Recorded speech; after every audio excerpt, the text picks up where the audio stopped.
matter what I do, I put 110% into it. You know, if I go to work, every cell in my body generates. If I go to a rodeo, every cell in my body generates. Anyone who's had the pleasure of meeting Ron Bergeron quickly realizes that he is a South Florida version of the American cowboy. And we're not just talking about the way he dresses. Ron Bergeron embodies the classic ideologies of the American cowboy: honesty, independence, self-sufficiency, hard work, and a pioneering spirit. I grew up in a poor family, rich with love, and of course we were very happy. I had wonderful parents that worked very hard. My dad had a little grocery store in Davie, certainly not a supermarket, but a very small store back in the 40s, which I can remember there was more places to tie your horse than park a car. Ronnie had a great deal of respect for his parents and was enormously proud of the example they set for him, both through their hard work and their dedication to the community.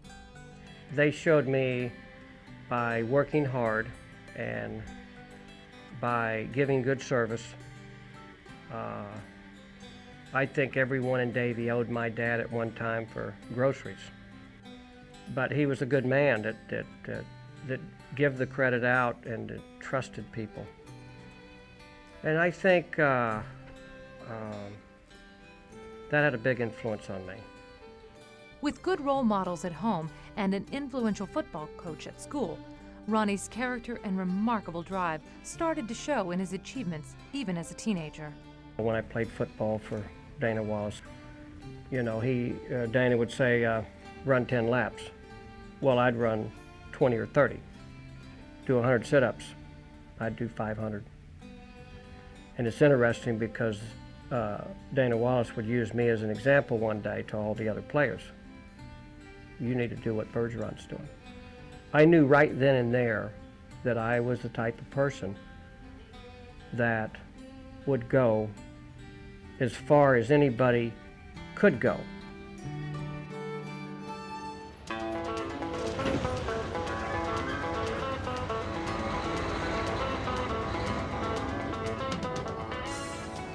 Ron Bergeron's energy and confidence would help him build some of South Florida's most successful corporations. However, in order to do that, Ronnie worked tirelessly in his early years. To begin, he invested $235 in a used tractor and went to work.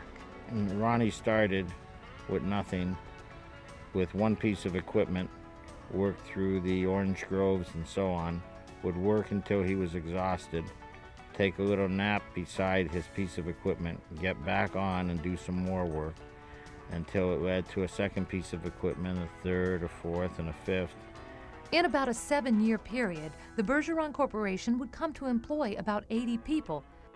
Leadership was in Ronnie's blood.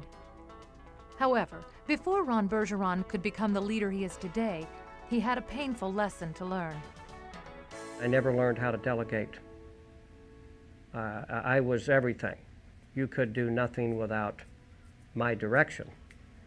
And one day I had, pains in my chest, thought I was having a heart attack. Brought me to the emergency room and found out it was my nerves. And that's from not learning how to delegate. Another lesson Ronnie learned along the way: to listen before making important decisions. When I was younger, I never listened, and I had the first word and the last word. I listen a lot today. Matter of fact, I listen before I speak, so I don't influence my key people. Ron Bergeron built upon his early lessons to lead what is now one of South Florida's greatest success stories. Bergeron enterprises now include Bergeron Land Development, one of the largest state road contractors in Florida. Bergeron Sand, Rock, and Mining, which produces the road rock and aggregates for asphalt and concrete. And lastly, Bergeron Properties, which develops the real estate that Ronnie has bought over many years in Southwest Broward. As a businessman, what I admire about how Ronnie conducts himself is that he's always fair, he never lies. He might not agree with everyone all the time. You can't do that and be as successful as he's been. You can make more money being honest than spending a lot of time trying to be dishonest. So I think by being honest, where people trust you in business, that's a big part of being successful. If he gives you his support, if he gives you his word, you can take it to the bank. He'll never waver or change on you. And this policy is not only when dealing with other businessmen or politicians, this is also dealing with his labor forces. He has an open door policy. Ronnie has always understood the value of a good employee. He's careful to surround himself with the right team and commands respect by the example he sets. The success of these companies today comes from the type of people that I've hired that are very talented, well-educated, honest, and understand the business that we're in. Generous with praise for his co-workers, it is Ronnie's own work habits that are legendary in these parts. You know, I'm a very determined person. I'm a person that evaluates all the businesses that I'm in, evaluates these companies and how it can produce more than my competition. And I demand a lot. I demand a lot out of myself.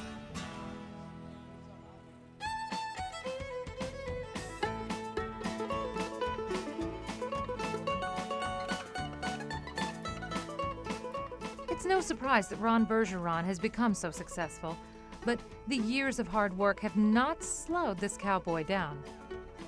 Ronnie still competes in world-class rodeos. He's out here, I would say, 3 to 4 evenings a week. Once he gets home from work, he's out here around 6 in the evening, and he'll probably spend maybe 2 to 3 hours out here practicing. I mean, he works out every day to keep in good shape, to compete with, you know, there's a lot of teenage boys that are in this, and as a matter of fact, he has just won the Davy trophy, the buckle, for this year. Like all good cowboys, Ron Bergeron also has a great respect for the land. My grandfather was a game warden, and I got to enjoy the culture of the wilderness, the Everglades. I know the Everglades probably as well as any man that lives today. I still go into the Everglades, spend an awful lot of time in the airboats, still wrestle alligators. Fortunately, hadn't lost any fingers yet. I feel that I'm an environmentalist, but on the same side that there is room for people to live in our community, and there's a certain balance. Success has allowed the Bergerons to give back to the community that they love, and they have given generously of their resources and their time. I think that a lot of people do not realize that as we go through the different seasons, whether it be Christmas or Easter, Ronnie knows he's going to enjoy those times with family reunions and celebrations and so on. He starts to be concerned and worried about the unfortunate, the people that won't be able to enjoy these times without some help, and he looks to help them. South Florida organizations have benefited from Ron Bergeron's generous heart. Where I participate is where my heart is, and especially in areas where the underprivileged, the abused, the homeless, all the things that occur in a community like this. There's a good feeling that comes with that. A family man at heart, Ron Bergeron glows when he discusses his wife and children. You know, the old saying is, behind every good man is a good woman. I think my wife has played a very big part in my success. She's been there for me, raised my family, and goes to political functions and represents our family very well. Ron Bergeron continues to be an inspiration to those who revere the land, respect hard work, and cherish freedom of individuality. I would say that it's been a busy life, but it's been a blessed life. The Lord's been very good to us and very gracious, and I thank Him for everything. I love life, and I want to live every day to the fullest. And I feel when I get up in the morning, it's a gift from God. Ron Bergeron, the Davie cowboy who earned his seat in the Hall of Fame off the sweat of his brow and the warmth of his heart.